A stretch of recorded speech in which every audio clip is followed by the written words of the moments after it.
Just wanted to go over a quick thing. The weird idea that people have of women finding, well, females, basically. I realized something because I was watching a video and someone was talking about women and females, girls looking for a father figure.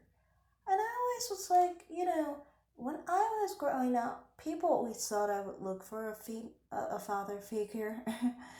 um, but I never really did that because it was like my father died before I was born. I never felt abandoned by my father. So I think it was a different perspective to me.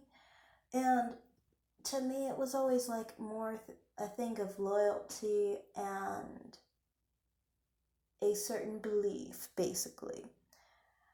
And I never really paid attention to it. But I just realized that, oh, that's why. So, when I was younger, when I was a little girl, I never really looked for a father figure in men. When I was a child, I'm saying. In fact, I was always the type to reject the idea of it. I always thought if my mother found a husband, I would be very rejectful of him. He would never be my father, and he could never fill in that place for me. The reason that is because to me, I never wanted to abandon my father, and I never really wanted to give up on that.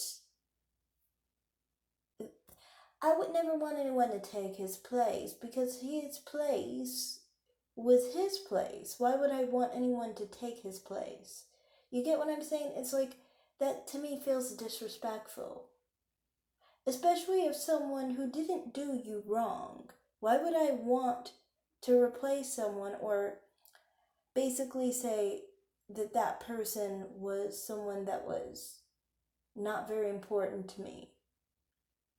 Enough where I'm able to disregard him for some man that has nothing to do with my existence, even. For someone who's not biologically important to me. I just don't get that. And I never got that when I was a kid. And I think, this is a major reason why I didn't have any daddy issues, I think. Because for me, it was always like, how can you really. You can't really. In my situation, you can't really feel like unhappy with your father in that situation because he died. Like, obviously, he didn't control that he died, he didn't control the one who killed him. So it's like, from my perspective, I can't really see it as a way to blame him or to see any fault in him. And if I can't see any fault in my father, then how can I want to replace my father? You know. But yeah, I just realized I always was like, I don't know why. Personally, for me, I didn't have any daddy issues really growing up. And as a woman, I've never really had any daddy issues. And I always thought, I guess I always assumed it was just because he wasn't missing in my life and it was more because he died that he wasn't in my life. So it wasn't like I could feel abandoned by him. But more than that, it's like I've always been protective of my father's role, basically, and my father being my father. And I just always have been protective of that. I don't know. But yeah, it's just something I thought of. It's just interesting, period. But yeah, I guess that's all I have to say here. It's just something I've watched, and someone was saying, like, women who have issues with father figures or like father figures.